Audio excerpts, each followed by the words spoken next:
السلام علیکم، میں ہوں نور العارفین صدیقی اور آپ دیکھ رہے ہیں پروگرام آمنے سامنے۔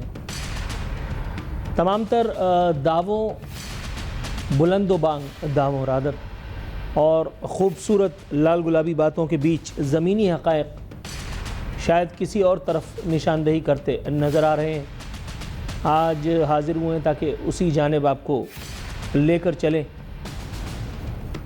ایک اور کاروباری نام پاکستان سے رخصت ہوا، ایک اور معتبر، ایک اور ریناؤنڈ کارپوریٹ ادارہ پاکستان سے اپنے آپریشنز لپیٹ کر ٹاٹا بائے بائے کر گیا، اور یہ نام تھا Procter and gamble Pakistan P&G۔ Pakistan میں اب معاملات جو ہیں وہ تھرڈ پارٹی کے ذریعے سے چلائے جائیں گے، لیکن یہ پہلی مرتبہ نہیں، یہ کوئی پہلا ادارہ نہیں جو پاکستان کو خداحافظ کہہ کر کے اور چلا گیا ہے۔ اس سے پہلے معروف دواساز کمپنی الہی للی پاکستان، اس کے بعد شیل پاکستان، شیل کو تو کم از کم میرا خیال ہے کہ سبھی جانتے ہوں گے، اور مائکروسافٹ پاکستان، یہ پاکستان سے اپنے آپریشنز وائنڈ اپ کر کے اور جا چکے ہیں۔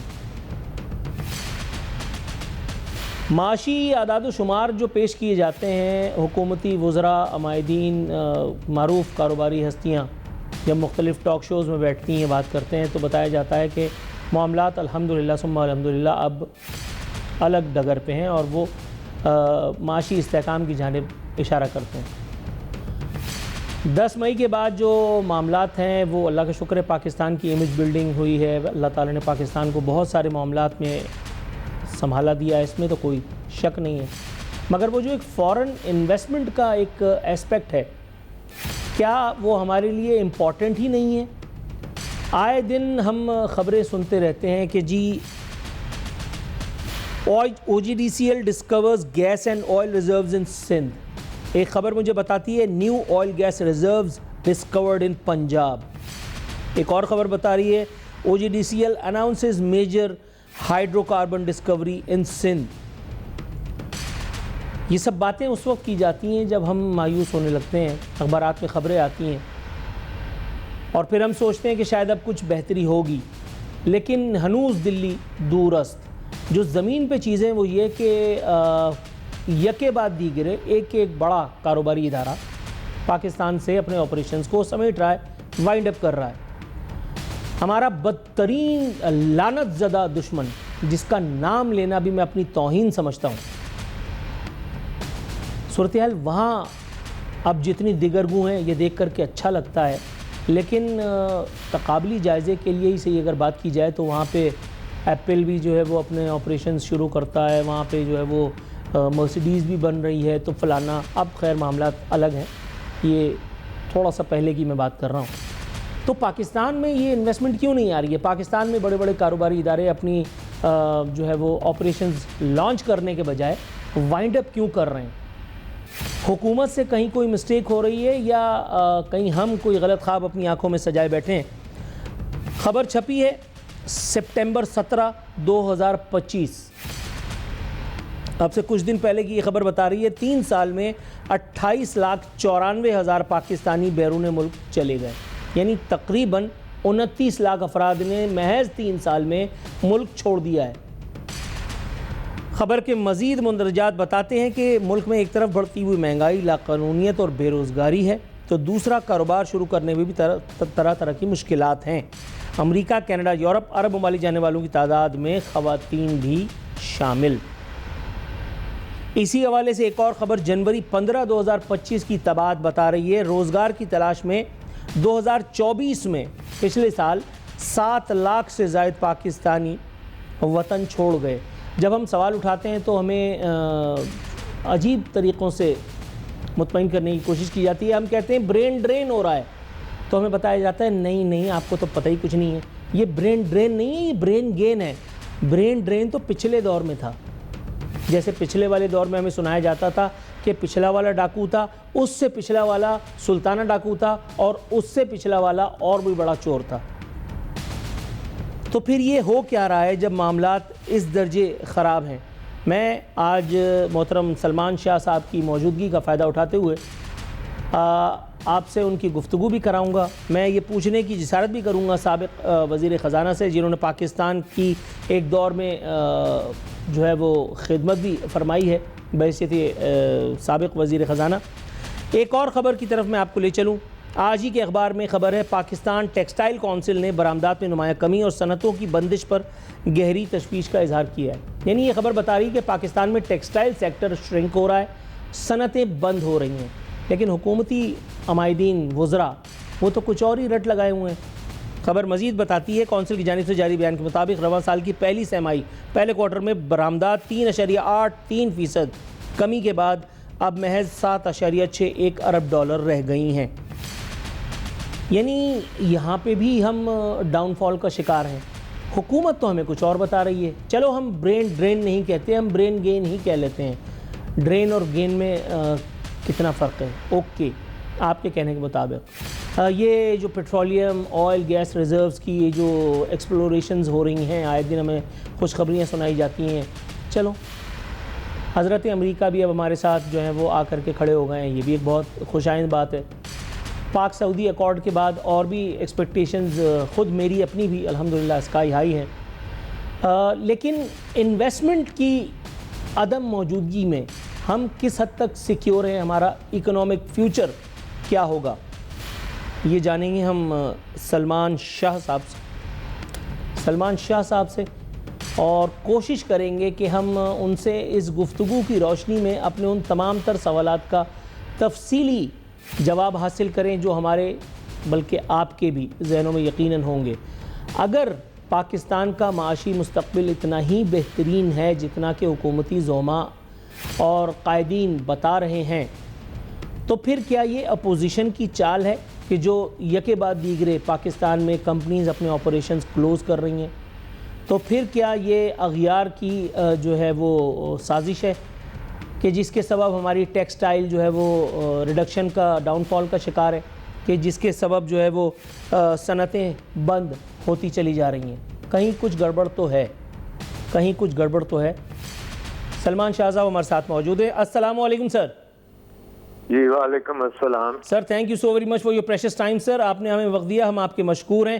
حضور والا پوچھنا یہ تھا کہ حکومت ہمیں بار بار یہ بتاتی ہے، ہر حکومت ہی ہمیں یہ بتاتی رہی ہے کہ مشکلات بس اب تھوڑے ہی دنوں کی مہمان ہیں، اب اللہ نے چاہا تو بہتری ہوگی. لیکن یہاں ہم جو دیکھ رہے ہیں صورتحال، یکے بعد دیگرے پاکستان سے بڑے بڑے کاروباری نام رخصت ہو رہے ہیں. حال ہی میں PNG نے بھی اپنے آپریشنز کلوز کیے ہیں. اس سے پہلے میں نے اپنے انٹرو میں بتایا الہی للی پاکستان، اس سے پہلے یامہا، اس کے بعد شیل، مائکروسافٹ اور اب PNG.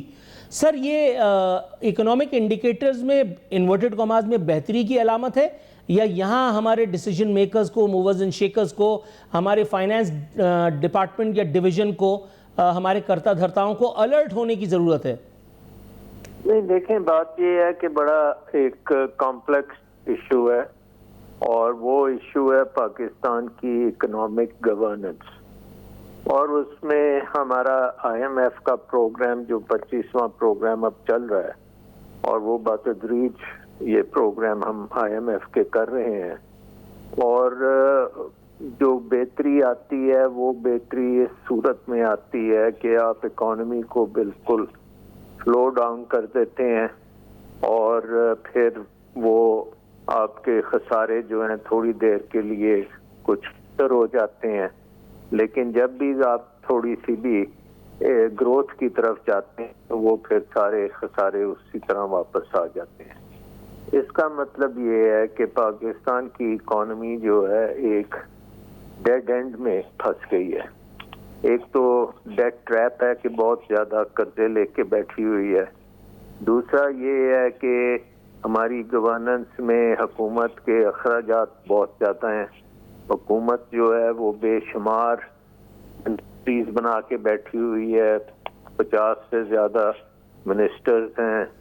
ہر منسٹر جو ہے وہ اپنی من مانی کرتا ہے، خرچہ کرتا ہے، اور پیسے جو ہے وہ ٹیکس پیئر سے، کیونکہ IMF نے بڑی سخت شرائط لگائی ہوئی ہیں کہ آپ نے جو بھی خرچے کرنے ہیں ٹیکس کے ذریعے کریں. تو ٹیکس اتنے زیادہ ہو گئے ہیں کہ بزنس کے اوپر بھی ٹیکس ہے اور عام آدمی پہ بھی ٹیکس ہے. جو سیلریڈ لوگ ہیں ان کے اوپر بھی بے شمار ٹیکس ہے, پھر ٹیکس ہے, ہر قسم کا ٹیکس ہر چیز پہ لگا ہوا ہے. لیکن حکومت کی جو ریٹ ہے وہ بڑھتی چلی جا رہی ہے کیونکہ اس کے اخراجات بہت زیادہ ہیں. اب اس کا مطلب یہ ہے کہ آپ یہاں تو پاکستان میں بزنس کرتے ہیں تو پھر آپ انویسٹ کرتے ہیں, اور انویسٹمنٹ جو ہے اگلے 25-20 سالوں میں اس کا ریٹرن آتا ہے, اور آپ کی ایز این انویسٹر یہ خواہش ہوتی ہے کہ آپ کو ریزنیبل ریٹرن ملے جو باقی دنیا میں مل. لیکن پاکستان میں کیونکہ ہم نے حالات اس طرح کے کیے ہوئے ہیں, انویسٹر کو یہ پتہ نہیں ہوتا کہ کل کیا ہوگا, اور وہ پھر ہم انویسٹمنٹ نہیں کر رہے. جب ہم انویسٹمنٹ نہیں کرتے پھر اکنامک گروتھ نہیں ہوتی. اکنامک گروتھ نہیں ہوتی تو روزگار کے مواقع نہیں ملتے. روزگار کے مواقع نہیں ملتے تو پھر اس کا مطلب ہے کہ آپ کی آمدن جو ہے عام آدمی کی وہ کم سے کم ہوتی جاتی ہے, کیونکہ پچھلے 3 سال میں جتنی انفلیشن رہی ہے افراط زر, اس سے عوام کی قوت خرید جو ہے وہ بالکل عادی ہو گئی ہے, اور اس لیے کوئی چیز جو ہے اس کی ڈیمانڈ نہیں ہے مارکیٹ میں. تو اب آپ ایک انویسٹر ہیں, جیسے آپ نے کہا PNG ہے, الہی لیلی ہے, پھر بہت سے بینکس ہیں وہ بھی چھوڑ کے چلے گئے ہیں. وہ سرٹن ازمپشنز کے تحت وہ یہاں پہ آتے ہیں, اور ان کو ایک تو یہ ہے کہ بہت زیادہ ٹیکسز, جب وہ آئے تھے اس وقت نہیں تھے, اب بہت زیادہ ٹیکس ہو گئے ہیں. جب وہ آئے تھے اس وقت انفلیشن نہیں تھی, اب آپ انفلیشن کے ذریعے بہت نقصان ہوا ہے. آپ کی پرچیسنگ پاور جو ہے وہ بہت گر گئی ہے. پھر اس کے بعد آپ کے جو رکاوٹیں ہیں بزنس کرنے کی, آپ کو حکومت کے ادارے جو ہیں وہ بہت تنگ کرتے ہیں. سر میں قطع کلامی کی گنجائش نکالتے ہوئے ایک خبر کی جانب آپ کی توجہ مبذول کرانا چاہتا ہوں. میرے سامنے خبر موجود ہے, اس کا میں نے حوالہ دیا. پاکستان ٹیکسٹائل کاؤنسل نے ایکسپورٹس میں نمایاں کمی کی طرف اشارہ کرتے ہوئے بتایا کہ صنعتیں جو ہیں وہ گاہے گاہے بند بھی ہو رہی ہیں, اور اب محض 7.61 ارب ڈالر جو ہے وہ ہماری ایکسپورٹس ہیں. سر یہ انڈیکیٹرز یقیناً حکومت کے پاس بھی ہوں گے, اور اس کے باوجود بھی وہ جس طرف آپ نے اشارہ کیا کہ منسٹریز اور منسٹرز اتنے ہیں کہ ان کی بہتات ہے, اور یہ نظام میں جو لیکیج ہے اس کو کوئی روکنے کے لیے تیار بھی نہیں ہے. تو سر کس طرح سے پھر یہ بھرپائی ہوگی اس نقصان کی جو ہر مہینے ہر گزرتے دن کے ساتھ قومی خزانے کو ہو رہا ہے؟ یہ جو ہے اس کے لیے آپ کو بہت میجر ریفارمز کرنے کی ضرورت ہے, اور آپ نے سنا ہوگا کہ ہمیشہ IMF پروگرام کے بعد ریفارمز کی بات ہوتی ہے. تو وہ ریفارمز تو سرٹنلی پاکستان میں نہیں ہو رہی, اور اس کی وجہ سے ایک تو یہ ہے کہ ہمارے جو انڈسٹری ہے اس میں اس قسم کی انویسٹمنٹ نہیں ہو رہی کہ اس سے وہ ماڈرنائز ہو جائیں. یہاں ہماری ٹیکسٹائل انڈسٹری کی آپ نے بات کی, اس کی کاسٹ بہت زیادہ ہیں. اس کو آپ نے بجلی کا بہت غلط نظام دیا ہوا ہے. پھر ایک وقت میں گیس مل جاتی تھی جس سے بجلی بنا لیتے تھے, وہ بھی آپ نے بند کر دی, اس کی بھی قیمت آپ نے بہت زیادہ کر دی. تو بیسکلی جو ہماری ٹیکسٹائل انڈسٹری ہے وہ کمپیٹ نہیں کر سکتی, اور اس لیے آپ سنتے ہیں کہ انہوں نے ایکسپورٹ بند کر دی اور وہ صرف ڈومیسٹک رکھیں گے. ڈومیسٹک اس لیے رکھیں گے کیونکہ یہاں پہ جو بھی کچرا ہوگا وہ بک جائے گا, اور امپورٹ ہم نہیں دیتے تو کمپٹیشن بھی نہیں ہوگا. کچھ تھوڑی بہت اسمگلنگ ہوگی تو اس کو وہ برداشت کر لیں گے. بٹ اوور آل ہمارا انوائرمنٹ اب اس طرح کا ہو گیا ہے کہ ہماری جو 25 کروڑ کی آبادی ہے اس کے لیے یہ اکانومی جو ہے یہ پرفارم نہیں کر رہی, اور نہ ہی لگتا ہے کہ کوئی پرفارم کرے گی. اچھا, لیکن سر ایک اور خبر کے مطابق پچھلے سال روزگار کی تلاش میں 7 لاکھ سے زائد پاکستانی وطن چھوڑ گئے ہیں.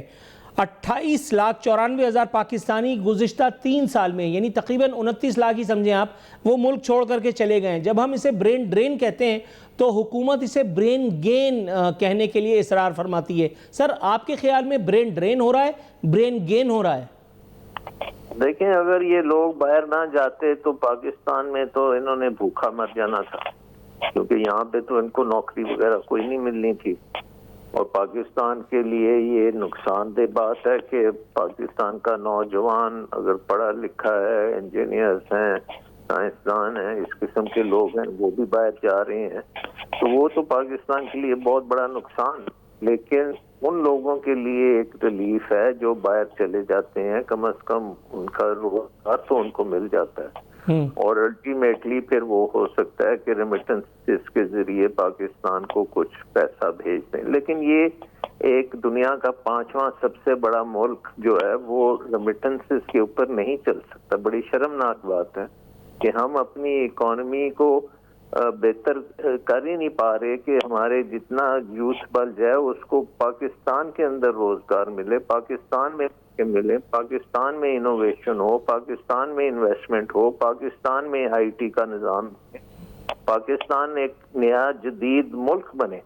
لیکن وہ ہماری بالکل حکومتیں جو ہیں وہ پھنسی ہوئی ہیں ایک جو ایک نظام میں، ایسے نظام میں پھنسی ہوئی ہیں جس میں کوئی اکنامک گروتھ نہیں ہے اور کوئی انویسٹمنٹ نہیں ہوگی۔ سر یہ ساری باتیں سن کر کے ڈس اپوائنٹمنٹ لیول اور بڑھ رہا ہے۔ ایسی صورت میں اگر ہم سنتے ہیں ہر دوسرے دن جو خبریں شائع ہوتی ہیں، جو میرے سامنے بھی موجود ہیں، آئے دن مختلف ادارے آئل گیس ریزروز کی جو ہے وہ ڈسکوری کی خبریں چھاپ رہے ہوتے ہیں، تو ان خبروں سے کس حد تک پاکستانی عوام بہل سکتے ہیں کہ جب عمومی طور پہ جو صورتحال ہے، اصلاح احوال کا کوئی ذریعہ پیدا ہوتا دکھائی نہیں دے رہا؟ دیکھیں یہ تو بڑے عرصے سے ہم یہ باتیں سن رہے ہیں، مجھے تو 70 سال ہو گئے ہیں یہ باتیں سنتے ہوئے۔ پاکستان میں بہت زیادہ معدنیات ہیں، پاکستان میں بہت منرلز ہیں، اور پاکستان ایک بہت امیر ملک بن سکتا ہے، لیکن 70 سال میں تو نہیں بنے، اور آگے چلتے بھی نظر تو نہیں آ رہا کہ کل سڈنلی کوئی بہت زیادہ تیل مل جائے یا کوئی کرٹیکل منرلز آنے شروع ہو جائیں، تو اس قسم کی بات تو نہیں ہے۔ دیکھیں پاکستان ایک بہت بڑا ملک ہے، پاکستان کوئی یہ چھوٹا 2-3 ملین یا 25 لاکھ یا 30 لاکھ کا ملک نہیں ہے، یہ مطلب 25 کروڑ کا ملک ہے، اور 70% آبادی 25 سال سے کم عمر کی ہے۔ تو آپ کو تو یہاں پہ سب سے زیادہ انویسٹمنٹ چاہیے، ہمارے لوگوں میں انویسٹمنٹ چاہیے، بزنس میں انویسٹمنٹ چاہیے، روزگار کے مواقع چاہیے، اسکول یونیورسٹیز بہترین چاہیے، میتھمیٹکس سائنس یہ بچوں کو پڑھانے کے قابل ہو جائیں، اچھے ٹیچرز چاہیے، اچھے ڈاکٹرز چاہیے، تو یہ ساری چیزیں اب ہمیں چاہیے، اور اس کے لیے ہمارا نظام جو ہے وہ بالکل فیل ہو چکا ہے۔ نظام ہمارا فیل ہو چکا ہے۔ ناظرین یہ تھے سلمان شاہ صاحب۔ سر ایک مرتبہ پھر آپ کے عزت مشکور ہیں کہ آپ نے اپنی مصروفیت کے باوجود بھی ہمیں وقت عطا کیا۔ ناظرین ایک فائنینشیل ایکسپرٹ پاکستان کے سابق وزیر خزانہ جب ان سے اس قسم کی باتیں سننے کے لیے ملیں، اس کا مطلب ہے کہ کہیں کوئی لوپ ہولز ہیں جنہیں دور کیے جانے کی شدید ضرورت ہے۔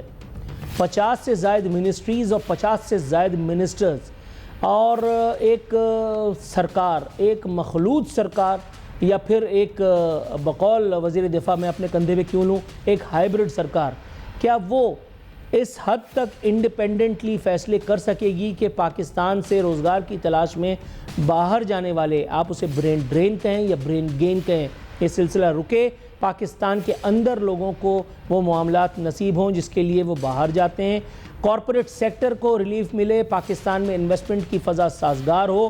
وہ ایک زمانہ کہ جس زمانے میں پاکستان سے ڈائیورسمنٹ ہو رہی تھی، ریویژن ابھی ریورسل تو اس صورتحال میں ابھی بھی نہیں آیا ہے، تو کیا اس ایک صورتحال میں کہ جب امریکہ بہادر بھی ہم پر مہربان ہے اور اس سے بھی پہلے رب کعبہ کی مہربانی الحمدللہ وہ دنیا ہم پر دیکھ رہی ہے، تو کیا اب بھی وہ وقت نہیں آیا کہ ہم اپنے معاملات کو سدھاریں، اپنی آنے والی نسلوں کے لیے معاملات کو بہتر کریں. قومی خزانے کو ہونے والے ہر گزرتے دن کے ساتھ یہ جو نقصان ہے، اس سلسلے کو اب بند کر کے کم از کم آئی ایم ایف کو ہر دوسرے اس کے ساتھ قسط کے ساتھ بیوقوف بنانے کا سلسلہ بند کیا جائے. یہ ہم آئی ایم ایف کو بیوقوف نہیں بنا رہے، یہ ہم خود اپنے آپ کو دھوکہ دے رہے ہیں. اور یہ سلسلہ اگر طویل ہوا تو پھر کیا ہوگا اس بارے میں کچھ کہے بغیر یہاں وقت ہوا ہے ایک بریک کا.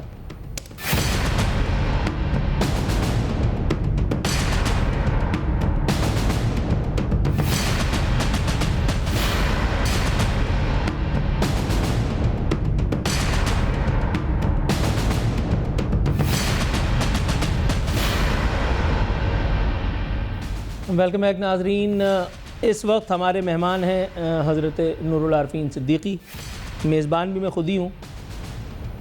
سیٹ بیلٹ اگر آپ نے باندھی ہے تو کھول لیجئے، ذرا آرام سے اطمینان سے تھوڑا سا میری بات سنیے گا. آزادی اظہار والوں سے مؤدبانہ درخواست ہے کہ پاپ کارن وغیرہ لے کر کے کہیں باہر نکل جائیں، بچوں کو گھمائیں پھرائیں. ان کے مطلب کی کوئی بھی بات آج نہیں ہونے والی. اسلام آباد میں وفاقی دارالحکومت میں جمہوریت بہترین انتقام ہے کا پریکٹیکل کر کے باقاعدہ سمجھایا گیا، دکھایا گیا کہ دیکھو جمہوریت تم سے کیسے انتقام لیتی ہے. آزادی اظہار والوں کی تفصیلی ڈیٹیل سروس فرمائی گئی ہے، اور وہ بھی خود انہی کے مرکز، انہی کے معبد،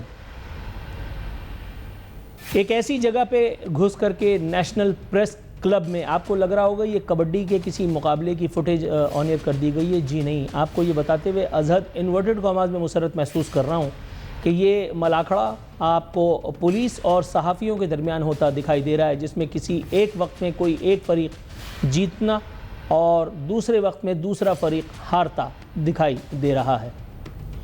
یہ ڈیٹیل سروس سیشن یہ کیوں کر ہوا؟ نیشنل پریس کلب کے باہر کچھ لوگ اپنی منمانی کرنا چاہ رہے تھے، اپنی منمانی کے کچھ نعرے لگا رہے تھے. ان کی آنکھوں میں کچھ آرزویں، کچھ امنگیں، کچھ خواب ہوں گے. اس پہ بات نہیں کرتا. باوجود ان کی تلاش میں نیشنل پریس کلب میں گھس کر کے اور اپنی ریٹ کو منوانے کی یہ اداکاری فرما رہے ہیں حضرت پولیس. اور اس دوران میں جو بھی ان کے ہتھے چڑھا اس کو انہوں نے لپیٹ لیا، اور ساتھ میں شکریہ کا ایک ورڈ بھی نہیں کہا.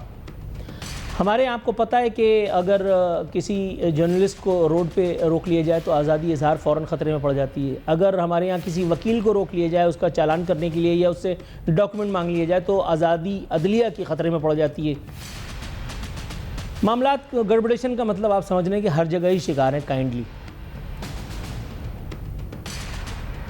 یہ سب جو کچھ ہوا، اب یہ بتانا بھی کیا ضروری ہے کہ یہ پاکستان میں گاہے بگاہے اس طرح کی فوٹیجز آن ایئر ہوتی ہی رہتی ہیں.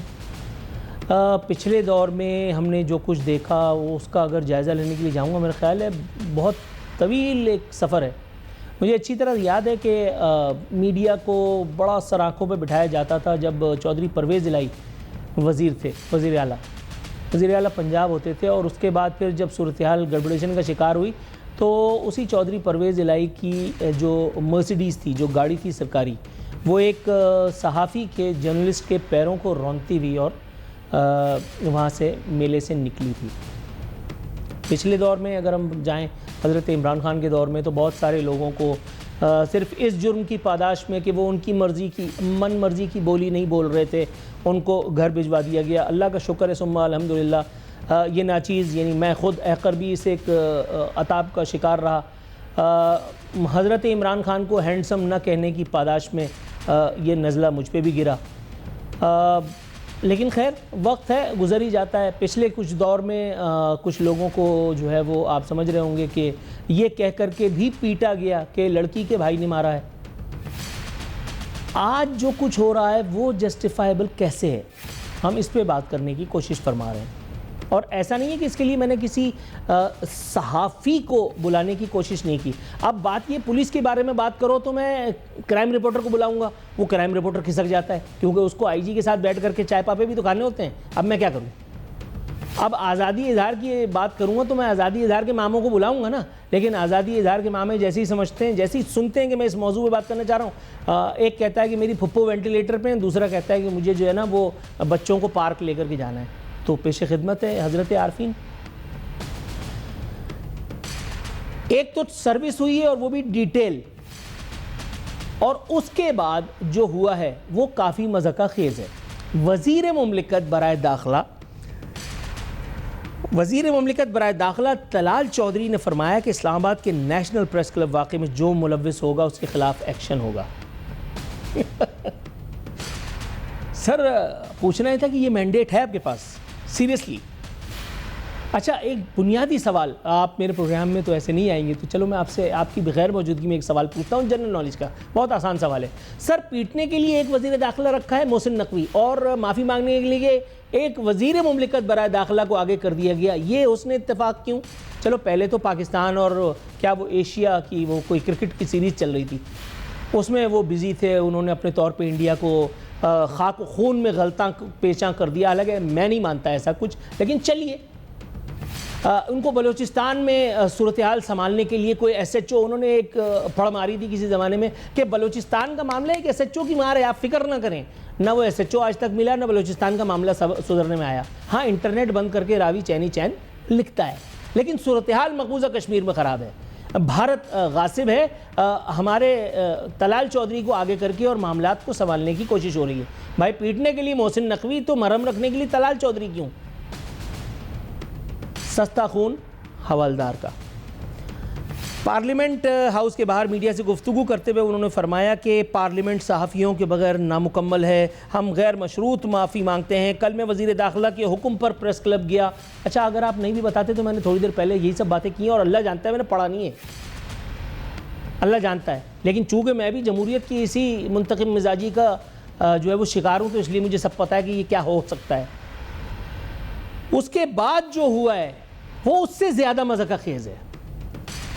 برابر میں بٹھا کر کے طلال چودھری صاحب کو نیشنل پریس کلب کے پرفضا انورٹڈ کاماز میں مقام پر باقاعدہ آزادی اظہار والوں نے جو باتیں فرمائی ہیں، آج بھی اس کا چرچا جو ہے وہ سوشل میڈیا پہ تھا اور بہت باتیں ہو رہی تھیں. میں آپ کو مختصر باتیں بتا دیتا ہوں. نیشنل پریس کلب پر حملہ، پولیس اہلکاروں کا حملہ تاریخ کا بدترین اور سیاہ ترین واقعہ ہے. اب یہ بات کے لیے اتنی تام جھام کی پریس کانفرنس کرنے کی ضرورت ہے، تو بچہ بھی بتا سکتا ہے. فرمایا گیا کہ ہم نے مارشل لا، ایمرجنسی اور ایمرجنسی پلس بھی دیکھے، اس دور میں بھی ایسے واقعات نہیں ہوتے تھے. سر ہر دور کا ایک اپنا ٹرینڈ ہے، ہر دور کی اپنی ایک سوغات ہے. مطلب یہ کام ضیاء دور میں بھی ہوا، یہ کام نواز شریف صاحب کے ادوار میں بھی ہوا، یہ کام حضرت ہینڈسم کے سابق دور میں بھی ہوا. تو اگر اس دور میں بھی آپ کو یہ سب کچھ جھیلنے کو مل رہا ہے تو اس کا مطلب ہے کہ پالیسیوں میں تسلسلی اس کو سمجھ لیا جائے. اس پہ برا ماننے والی کون سی بات ہے؟ وہ پنجابی کا ایک لفظ ہے، مجھے شاید صحیح پروناؤنس میں نہ کر سکوں، منجی تھلے ڈانگ پھیرنے والی بات. یہاں منجی تھلے ڈانگ پھیرنے کی کیا ضرورت محسوس نہیں ہوتی آزادی اظہار والوں کو؟ کبھی ہم کسی ایک فارمولے، میں نام لے سکتا ہوں لیکن دید و دانستہ نہیں لے رہا، بات میں بدمزگی نہ آئے، کبھی دید و دانستہ ہم کسی یا بے دھیانی میں کسی فارمولے کی نظر اپنے آپ کو کر دیتے ہیں، کسی تجربے کی نظر کر دیتے ہیں. کبھی ہم بلاگر بن کر کے جمہوریت کی گاڑی کو چلانے کی کوشش کرتے ہیں، کبھی ہم جو ہے وہ ایم این اے بن کر کے اچانک ایک دن پہلے میں صحافی ہوتا ہوں اور اگلے دن میں جو ہے وہ کسی پارٹی کے ٹکٹ پہ ایم این اے ہوتا ہوں. یہ بھی تو یہیں سے ہوا ہے. اس کے ڈانڈے یہاں سے اور یہاں کے ڈانڈے وہاں سے اگر نہ ملیں تو آپ کیا سمجھتے ہیں اصلاح احوال کا کوئی ذریعہ نکلے گا؟ یہ اچانک سے یہ جو عمران ریاض خان عمران ریاض خان بن جاتے ہیں، کبھی اس کے بارے میں بھی کسی نے سوچا ہے کہ یہ اچانک سے ایک صحافی اٹھ کر کے ایک آدمی کل تک کراچی پریس کلب میں پھٹی چپل میں الٹی سیدھی جو ہے وہ 50 پہ یا 70 پہ میرے خیال ہے مرگلی سی آتا تھا، اور ایک دن اچانک سے راوی اس کو دیکھتا ہے کہ بھائی وہ زبردست فارچونر میں آ کر کے اور آفس اپنے اترتا ہے, بحریہ ٹاؤن میں اس کا مکان بھی ہے, فلانا ہے ڈھمکانا ہے, اس کے بعد وہ یہاں جو اللہ تعالی فرماتا ہے پہلے وہ جرنلسٹ تھا یا بعد میں وہ جرنلسٹ ہوا. اگر وہ پہلے جرنلسٹ تھا اس کا مطلب کہ بعد والا جو ایرا ہے وہ جرنلزم کا نہیں تھا, وہ پروپیگیشن کی اس نے فیس وصول کی ہے. تو اگر یہ جو کچھ ہوا, جو ایک ان پلیزنٹ سین ہوا جس کی کنڈمنیشن حکومت سے لے کر کے ایک عام آدمی تک سب کر رہے ہیں, میں اس کی مدد کرنے نہیں بیٹھا, مگر میں اسی کا بہانہ بنا کر کے اگر تھوڑا سا گزارش کچھ کرنا چاہوں تو کیا آپ میری بات کو درخور اتنا سمجھیں گے کہ کم از کم اپنی صفوں میں ہم ان لوگوں کو آپ سمجھیں معاملات پھر گڑبڑیشن کا شکار ہی ہوں گے. اللہ کرے کہ یہ جو ان پلیزنٹ سے ایک سین ارائز ہوا ہے اس سے کم از کم کچھ سبق سیکھ لیا جائے اور آگے چل کر کے ہم اپنے کندھوں کو جن پر بھاری انورٹڈ کمات میں ذمہ داریاں عائد ہوتی ہیں ہم نا استعمال ہونے دیں. وہ جو چوتھا ستون ریاست کا بتایا جاتا ہے وہ اپنے آپ کو واقعی حقیقی معنوں میں ایک ستون ہی ثابت کرے. اللہ سے دعا ہی کر سکتے ہیں. اپنا بہت خیال رکھیے گا کیونکہ میں تو ایسا کرنے والا ہوں اس ویکینڈ پہ. فی امان اللہ.